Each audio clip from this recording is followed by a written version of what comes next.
Je fixais les yeux de Maëlle. Ces yeux verts qui m'avaient autrefois ensorcelé. Maintenant emplis d'une trahison qui me transperçait le cœur comme une lame froide. « Pourquoi as-tu fait ça à nous ?» murmurai-je. La voix brisée. Tandis que mes mains tremblantes fouillaient son sac volé. Révélant un médaillon ancien, notre serment d'amour éternel. Taché de mensonges. Dans cet instant, je compris que notre histoire d'amour, tissée dans les rues de Paris, n'était qu'un château de cartes prêt à s'effondrer. Et pourtant, je ne pouvais m'empêcher de m'accrocher à ce fil ténu d'espoir. J'étais Antoine Duval. Un homme d'affaires prospère. Millionnaire à 30 ans. Vivant dans un appartement haussmannien surplombant la Seine. Ma vie était un tourbillon de réunions. De négociations impitoyables et de soirées mondaines où les sourires étaient aussi faux que les promesses. Mais au fond de moi, il y avait ce vide. Cette quête incessante d'une connexion authentique dans un monde où l'argent dictait tout. C'est là que Maëlle était entrée dans ma vie. Comme un ouragan balayant mes certitudes. Je l'avais rencontré par hasard. Lors d'une exposition d'art contemporain à la Galerie Lafayette. Il était là. Debout devant une toile abstraite. Ses cheveux châtains en désordre. Son regard perdu dans les tourbillons de couleurs. Maëlle Lefebvre. Un jeune artiste de 28 ans. Aux origines modestes. Peignant des œuvres qui capturaient l'âme tourmentée de la jeunesse parisienne. Je m'étais approché. Prétextant un intérêt pour l'art. Mais c'était lui qui m'avait captivé. Notre conversation avait débuté par des banalités. « Qu'est-ce que cette peinture vous évoque ?» Et s'était muée en une discussion passionnée sur la vulnérabilité humaine. Dès ce soir-là, je sentis une étincelle. Maëlle n'était pas impressionné par ma fortune, il me voyait. Moi. Antoine. L'homme derrière le costume sur mesure. Nous avions marché le long des quais. Sous les lumières tamisées des réverbères. Parlant de nos rêves brisés. Lui. Orphelin élevé par une tante stricte en banlieue. Lutter pour percer dans le monde impitoyable de l'art. Moi. Issu d'une famille bourgeoise conservatrice. Je cachais mon orientation sexuelle comme un secret honteux. La société française est progressiste en surface, m'avait-il dit. Mais au fond, les préjugés persistent comme des ombres. Notre relation s'était approfondie rapidement. Des dîners intimes dans des bistrots cachés de Montmartre. Des promenades main dans la main au jardin des Tuileries. Loin des regards indiscrets. Maëlle m'apportait une fraîcheur que l'argent ne pouvait acheter. Il me faisait rire avec ses anecdotes d'artiste fauché. Me chalanguait sur mes privilèges. Tu vis dans une bulle dorée. Antoine, me taquina-il. Mais dans ses yeux, il y avait de l'admiration. Et bientôt, de l'amour. Pourtant, dès le début, des fissures apparaissaient. Ma famille. Surtout mon père. Un industriel rigide. Ignorait tout de ma vie privée. Un Duval ne peut se permettre de scandale, répétait-il. Je mentais, prétextant des voyages d'affaires pour passer du temps avec Maëlle. Lui, de son côté, semblait porter un fardeau invisible. Des appels téléphoniques mystérieux. Des absences inexpliquées. C'est juste du stress pour mon exposition, éludait-il. Je choisissais de croire. Aveuglé par l'euphorie. Un soir, après un vernissage réussi où j'avais discrètement acheté une de ses toiles pour le soutenir, nous nous étions réfugiés dans mon appartement. Assis sur le balcon, un verre de Bordeaux à la main. Il m'avait avoué, Antoine. Tu es le premier à me faire sentir vivant. Nos lèvres s'étaient effleurées. Un baiser timide mais chargé d'émotion. À cet instant, Je pensais avoir trouvé mon ancre dans le chaos. Mais les doutes s'insinuaient. Maël refusait mon aide financière, insistant sur son indépendance. Je ne veux pas être ton protégé, disait-il avec fierté. Pourtant, je remarquais ses vêtements usés.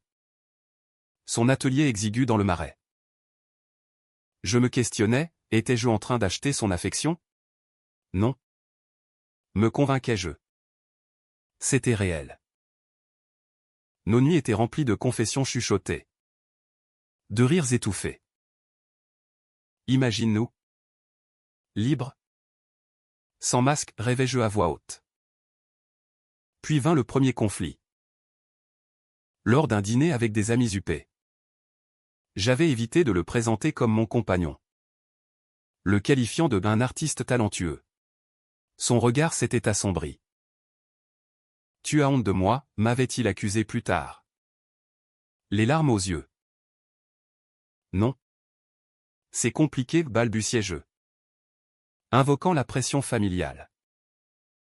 Il avait claqué la porte, me laissant seul avec mes regrets. Cette nuit-là, je tournais en rond, me reprochant ma lâcheté. Pourquoi ne pouvais-je pas assumer? La France, pays des droits humains. Et pourtant, dans les cercles élitistes, l'homosexualité restait un tabou. Nous nous étions réconciliés le lendemain, avec des excuses passionnées. Je t'aime, Maël, plus que tout. Mais la graine du doute était semée. Je commençais à remarquer des incohérences, des factures impayées qu'il cachait. Des amis louches qu'il fréquentait. Ce sont des contacts pour l'art, expliquait-il. Je fermais les yeux, préférant l'illusion à la vérité. Des mois passèrent. Notre amour s'approfondissant malgré les ombres. Nous voyagions en Provence, cueillant des lavandes, imaginant un avenir ensemble. Un jour, je dirai tout à mon père, promis-je. Maël souriait. Mais son sourire semblait forcé. Au fond de moi, une voix murmurait, quelque chose cloche. Était-ce de la paranoïa? Ou l'instinct d'un homme habitué aux trahisons d'affaires? Puis, un soir fatidique, tout bascula. J'organisais une soirée de charité chez moi, avec des invités influents. Maël était là. Charmant comme toujours. Mais au milieu de la nuit, je le surpris en train de fouiller mon bureau. « Qu'est-ce que tu fais » demandai-je. Le cœur serré. Il sursauta. Balbutiant une excuse, je cherchais un stylo. Je fis semblant de croire. Mais le doute s'enracinait. Le lendemain, mon sac de voyage disparut, contenant des documents confidentiels et une somme d'argent pour un deal. Paniqué, j'appelai la police. Mais intérieurement, une terrible suspicion grandissait. Maël? Impossible. Pourtant, quand je le confrontai, son regard fuyant me glaça. Je n'ai rien à voir avec ça, jura-t-il.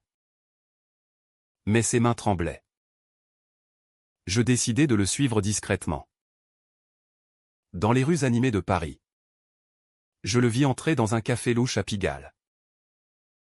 Là, il rencontra un homme au visage marqué, lui remettant quelque chose.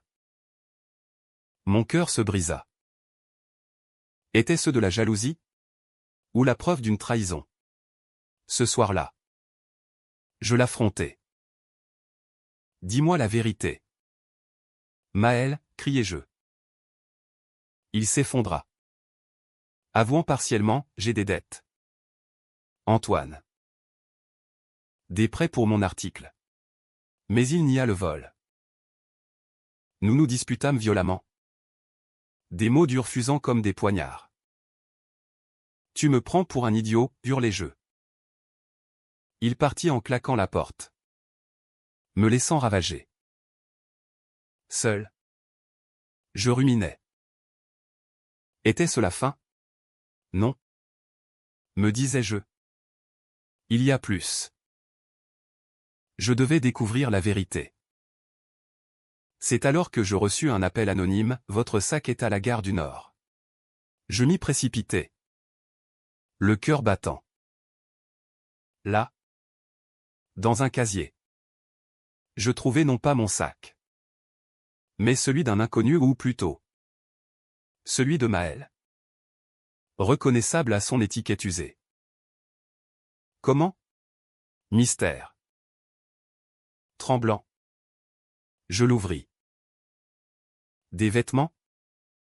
Des pinceaux. Et au fond, un médaillon. Notre médaillon. Gravé de nos initiales. Mais dedans. Une photo au pas de nous. Mais de Maël avec un autre homme. Souriant. Enlacé. Le monde s'écroula. Trahison. Pure et simple. Des larmes coulèrent. Silencieuses. Pourquoi? Qui était cet homme? Mon esprit tourbillonnait de questions. Était-ce tout un mensonge? Environ 1000 mots. Fil 2. Les jours suivants furent un tourment incessant. Je errais dans mon appartement vide. Le médaillon serré dans ma main comme un talisman maudit. Chaque objet me rappelait Maël, le tableau qu'il avait peint pour moi. Accroché au mur. Dépeignant deux silhouettes enlacées sous la tour Eiffel. C'est nous, avait-il dit avec un sourire timide. Maintenant. Cela me semblait moqueur. Je ne dormais plus. Hanté par des souvenirs. Notre premier voyage à Nice. Marchant sur la promenade des Anglais. Main dans la main. Ignorant les regards curieux. La France est libre, avait-il ri. Mais était-ce vrai? Dans mon milieu. L'homosexualité était tolérée en privé. Mais affichée? Elle risquait de ruiner une réputation. J'avais toujours navigué ces eaux troubles. Masquant mes désirs derrière une façade hétéronormative. Pourquoi Maël m'avait-il trahi? Était-ce pour l'argent? Ou pour cet autre homme? Je fouillais mes mémoires. Cherchant des signes. Ses absences. Ses secrets. Une fois. Il avait mentionné un ex. Un chapitre clos avait-il éludé? Était-ce lui? Sur la photo? Je zoomais sur l'image. Scrutant les traits, un homme d'une trentaine d'années. Aux cheveux noirs. Un air possessif. La rage montait. J'appelais des amis discrets. Des détectives privés où l'argent ouvrait toutes les portes. Trouvez-moi tout sur Maël Lefebvre. En attendant. Je me noyais dans le travail. Signant des contrats avec une férocité nouvelle. Mais intérieurement, je me décomposais. Comment ai-je pu être si naïf, me reprochais-je. L'amour rend aveugle. Dit-on. Mais chez les gays. Dans une société encore imprégnée de jugement. Il rend vulnérable. Puis vinrent les révélations. Le détective m'apporta un dossier, Maël avait un passé tumultueux. Fils d'une mère toxicomane. Il avait fui la banlieue à 18 ans. Des dettes de jeu. Accumulées par un ex-petit ami A. L'homme de la photo. Un certain Julien. Un escroc notoire. Maël avait emprunté pour le sauver. Mais Julien l'avait abandonné. Le laissant avec les créanciers aux trousses. Tout s'éclairait. Le vol? Probablement pour rembourser. Mais pourquoi mon sac? Et le médaillon? Était-ce un message? Une erreur? Mon cœur oscillait entre colère et pitié. Il souffrait seul, pensais-je. imaginant ces nuits d'angoisse. Pourtant, la trahison brûlait. Il m'avait menti, utilisé. Je décidai de le confronter. Je le trouvai dans son atelier, entouré de toiles inachevées. Il sursauta en me voyant. « Antoine » murmura-t-il. Les yeux rougis. « Sors d'ici. » « Non » répliquai-je fermement. « Explique-toi. » Il s'effondra sur une chaise, la tête dans les mains. « Julien. » Il est revenu. Il menaçait de tout révéler aux notre relation. À ta famille. Il voulait de l'argent. Des larmes coulaient. J'ai volé ton sac pour le payer. Mais je l'ai regretté aussitôt. Je l'ai déposé à la gare. Avec mon propre sac par erreur. La confusion m'envahit. Et le médaillon, demandai-je. La voix tremblante. Il leva les yeux. Surpris. C'était pour te le rendre. Je ne méritais plus de le porter.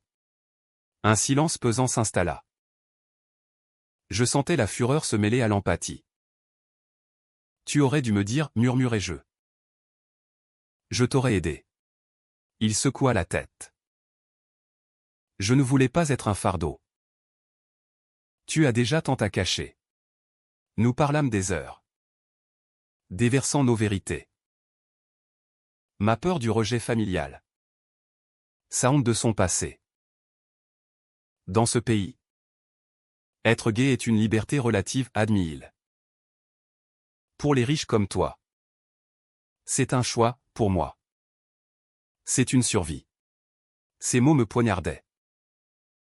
Avais-je été égoïste? Aveugle à ses luttes? Pourtant, la confiance était brisée. Je ne sais pas si je peux pardonner, avouai-je. Il hocha la tête. Résigné. Je comprends. Nous nous séparâmes ce soir-là. Un baiser d'adieu effleurant nos lèvres. Chargé de regrets. Les semaines suivantes. Je luttais avec mes démons. Mon père m'appela. Sentant mon trouble. Qu'est-ce qui ne va pas? Fils? Je faillis tout avouer. Mais les mots restèrent coincés. Au lieu. Je me plongeai dans une introspection profonde. Pourquoi cachais-je qui j'étais? L'argent? Le statut valait-il ce mensonge perpétuel? Entre-temps, des rumeurs circulaient, Julien avait été arrêté pour escroquerie. Maël m'envoya un message, merci d'avoir alerté la police. Avais-je fait ça? Inconsciemment? Oui. Via le détective. Puis, un tournant inattendu. Lors d'une réunion familiale. Mon père annonça, j'ai entendu des bruits sur toi. Antoine. Mon cœur s'arrêta. Sur ta vie privée. Il posa. Puis, si c'est vrai. Sache que je t'aime quand même. Des larmes montèrent. Était-ce possible? Il avait évolué. Influencé par des amis progressistes. Libéré. Je contactai Maël. Rencontrons-nous. Au café de Flore? Nous nous revîmes. J'ai tout dit à ma famille, annonçai-je. Ses yeux s'écarquillèrent. Et toi? Il sourit faiblement. J'ai vendu une toile. Je rembourse mes dettes légalement. Mais un nouveau conflit surgit. Julien m'a contacté de prison, avoua-t-il. Il veut que je témoigne en sa faveur. La jalousie revint. Pourquoi? Tu l'aimes encore, criai-je. Non. C'est du chantage émotionnel. Nous nous disputâmes à nouveau. Des accusations volant. Tu es toujours attaché à lui, l'accusai-je. Blessé. Il partit. Seul. Je réalisais ma possessivité. Était-ce de l'amour? Ou de la peur? Je devais choisir, pardonner ou laisser partir. Les nuits étaient interminables. Mon esprit un champ de bataille. Je revivais chaque moment avec Maëlle, nos rires dans les vignobles de Bordeaux. Nos débats passionnés sur l'égalité des droits en France. La loi Taubira a changé les choses, disais-je optimiste. Pas pour tous, rétorquait-il. Évoquant les discriminations subtiles dans l'art ou l'emploi. Maintenant. Tout était entaché par la trahison. Julien. Ce fantôme du passé. Planait comme une ombre. Pourquoi Maëlle envisageait-il de l'aider? Par pitié? Ou résidu d'amour? Je me torturais. Imaginant des scénarios où il le choisissait lui. L'aventurier imprévisible? Plutôt que moi. Le millionnaire stable mais prudent. Je décidai d'enquêter plus. Via des contacts. J'appris que Julien avait manipulé Maëlle pendant des années. L'entraînant dans des dettes pour financer ses vices. Maëlle avait rompu. Mais Julien revenait toujours. Exploitant sa bonté. C'est un cycle toxique, pensais-je. Sentant une compassion naître. Maëlle n'était pas le traître, il était la victime. Pourtant. Ma fierté me retenait. Il m'a volé, me rappelais-je. Mais était-ce du vol? Ou un acte désespéré? Dans la culture française. L'amour est romantisé. Mais la réalité est cruelle. Les gays, surtout issus de milieux modestes, affrontent des défis que je, privilégié, ignorais. Un soir, impulsif, j'allais à son atelier. Il peignait furieusement. Des éclaboussures de couleurs reflétant son tumulte intérieur. Antoine. Pourquoi es-tu là? Demanda-t-il. Épuisé. Pour comprendre. Nous nous assîmes. Et il déversa tout, l'enfance chaotique. Julien comme premier amour destructeur. Il m'a fait croire que j'étais rien sans lui. Des larmes coulaient. Avec toi. J'ai vu une issue. Mais la peur m'a rattrapé. Ému. Je le pris dans mes bras. Je t'aime malgré tout. Mais il se dégagea. Et si je ne peux pas rompre avec le passé? Le dilemme était là, aider Julien ou non. Si je témoigne. C'est pour clore ce chapitre, expliqua-t-il. Sinon. Il me hantera forever. Je compris alors le conflit interne, loyauté mal placée versus liberté. Fais ce que tu dois, dis-je. Masquant ma douleur.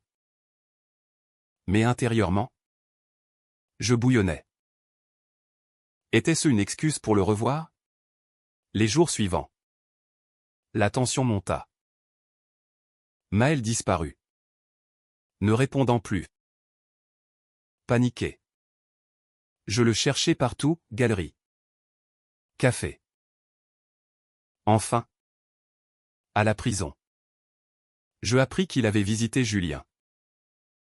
La jalousie explosa. Il me trahit encore, pensais-je. Je le confrontai chez lui. Tu l'as vu, accusai-je. Il admit, oui. Pour lui dire adieu. Mais je ne crus pas. Mensonge, hurlai-je. La dispute dégénéra en cris. Des objets volants. Tu es possessif. Antoine. Tu veux me contrôler avec ton argent, lança-t-il. Blessé. Je partis. Claquant la porte. Seul. Je réalisais ma faute. Ma peur du rejet me rendait toxique. Je devais changer. Je consultais un thérapeute. Explorant mes traumas, un coming out raté à l'adolescence. Rejeté par des amis. L'amour exige vulnérabilité, me dit-il.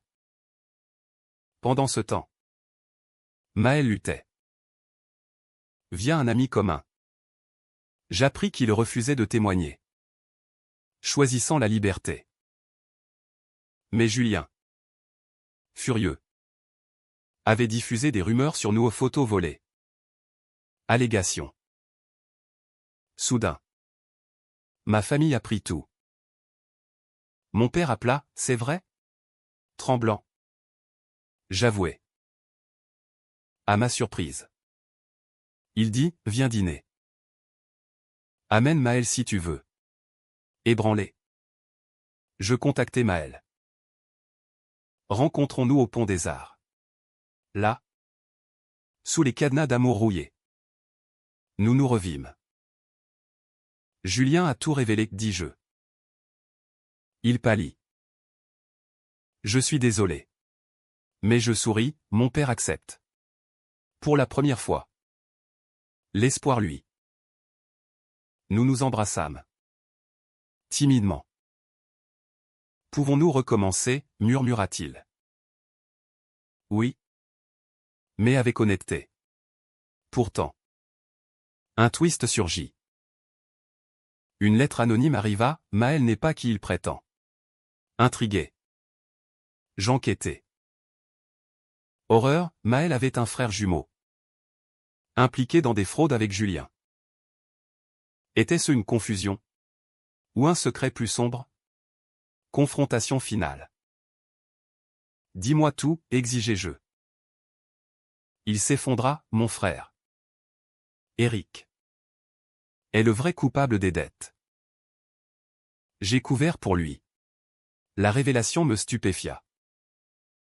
Pourquoi mentir? Par loyauté familiale. Il est tout ce qui me reste. La colère revint. Mais mêlée de compréhension.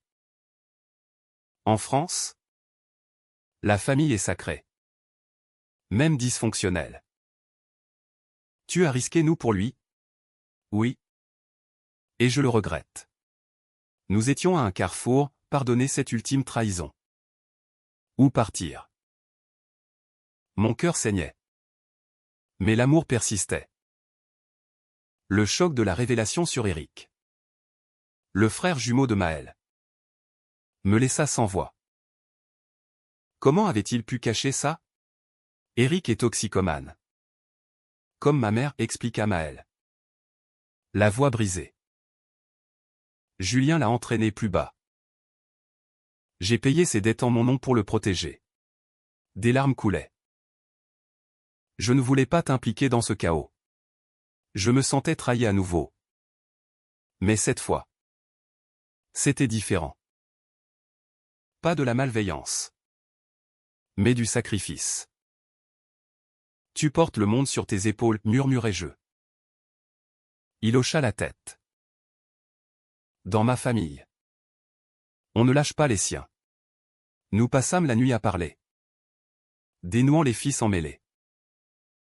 Éric vivait en recluse, fuyant ses démons. Maël l'avait hébergé secrètement, expliquant les absences. Le vol? C'était pour lui. Pas pour Julien. Tout s'emboîtait, le sac. Le médaillon glissait par erreur. Pourtant, la confiance était ébranlée. Comment reconstruire, demandai-je. En étant transparent, répondit-il. Nous décidâmes d'aider Éric ensemble, thérapie. Soutien financier discret. Pas de charité, insista Maël. Un prêt. Son orgueil me touchait. Mais les obstacles surgissaient. Les rumeurs de Julien atteignirent mes cercles professionnels. Des clients conservateurs murmurèrent, menaçant des contrats. L'homosexualité n'est pas le problème, disait-il hypocritement. Mais le scandale. Je luttais, défendant ma vie privée. Intérieurement, je rageais contre une société française qui prônait l'égalité mais tolérait l'hypocrisie. Maël, de son côté, affrontait le monde artistique. Une galerie annula son exposition, citant en controverse personnelle. C'est à cause de nous, se lamenta Théil. Non. C'est leur étroitesse d'esprit, rétorquai-je. Un autre âme arriva quand Éric réapparut, exigeant plus d'argent. Donne-le-moi. Ou je révèle tout, menaça Théil. Maël vacilla. C'est mon frère. Je vis le conflit, loyauté versus santé mentale. Choisis-toi, le suppliai-je. La confrontation fut dramatique. Dans un parc de Belleville. Éric. Émacié. Agressif. Nous affronta. Tu me dois ça. Maël, cria-t-il. Non, répondit Maël fermement. Je t'aide à guérir. Pas à sombrer. Éric partit furieux, nous laissant ébranlés. Cette nuit, Maël s'effondra dans mes bras. J'ai peur de le perdre. Je le serrai. Tu me gagnes. Moi. Notre lien se renforçait dans l'adversité. Puis, un rebondissement positif. Mon père, apprenant tout, offrit son soutien. Les Duval protègent les leurs. Il investit dans l'art de Maël. Anonymement. Pas pour toi, fils, mais parce que c'est juste. Maël vendit des toiles, gagnant reconnaissance. Nous assistâmes à des marches des fiertés. Main dans la main. Assumant enfin. Paris est belle quand on est libre, dit-il. Mais un dernier conflit, Julien sortit de prison. Contactant Maël. Rencontre-moi. Pour vieux temps. Maël refusa. Mais je doutais. Vas-y. Clos le, suggérai-je. Testant sa loyauté. Il y alla. Anxieux. Je l'attendis. À son retour, c'est fini. Je lui ai dit que je t'aime. Soulagé. Je l'embrassai. Pourtant, une ombre persistait. Éric disparut. Laissant une note, pardon. Je pars me soigner. Soulagement mêlé de tristesse. Notre relation évolua. Plus de secrets. Plus de masques. Nous voyageâmes en Normandie. Réfléchissant à l'avenir. Mariage, proposai-je timidement. Il sourit, un jour. La vie n'était pas parfaite. Les préjugés subsistaient. Mais nous les affrontions ensemble. L'amour, dans sa forme la plus pure, triomphait des trahisons. Les mois suivants furent une renaissance. Avec Maël, nous construisîmes une vie authentique. Mon entreprise prospéra. Intégrant des valeurs inclusives, partenariat avec des associations LGBT. C'est grâce à toi, dis-je à Maël. Il rit, non. C'est ton courage. Éric réapparut. Sobre. En thérapie. Merci de ne pas m'avoir abandonné, dit-il à Maël. Leur réconciliation fut émouvante. Un pas vers la guérison familiale. La France offre des secondes chances, pensais-je. Reconnaissant pour les systèmes sociaux. Pourtant, des épreuves persistaient. Une campagne de diffamation en ligne. Orchestrée par des rivaux. Cibla notre couple. Millionnaire gay et artiste fauché, conte de fées ou escroquerie, titraient les tabloïds. Nous fûmes outrés. Mais unis. C'est leur jalousie, affirma Maël. Nous répondîmes par une interview, l'amour n'a pas de prix. Le climax vint lors d'une exposition majeure de Maël au Centre Pompidou. Ces toiles, inspirées de notre histoire, Dépeignait des thèmes de trahison et rédemption. La presse acclama. Mais au vernissage, Julien apparut. Ivre. Causant une scène. Maël est à moi, hurla-t-il. Le chaos s'ensuivit, invité choqué. Sécurité intervenant. Je protégeais Maël. Le cœur battant.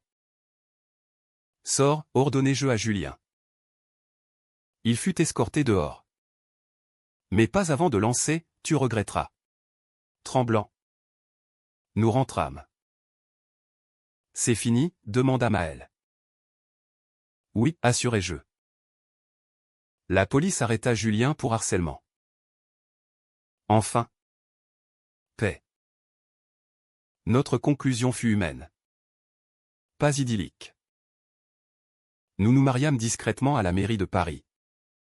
Entourés de famille et amis. Mon père leva un verre, à l'amour vrai. Éric. Témoin. Sourit. Aujourd'hui. Nous vivons ensemble. Affrontant les défis. Maël peint. Je gère mes affaires. Mais priorisons-nous. Les trahisons nous ont renforcés, dit-il souvent. En repensant au sac volé. Au médaillon. Je souris. Ce qui brisa mon cœur le reconstruisit plus fort. Dans la France d'aujourd'hui. Notre histoire est un témoignage, l'amour gai. Avec ses tourments. Mène à la lumière.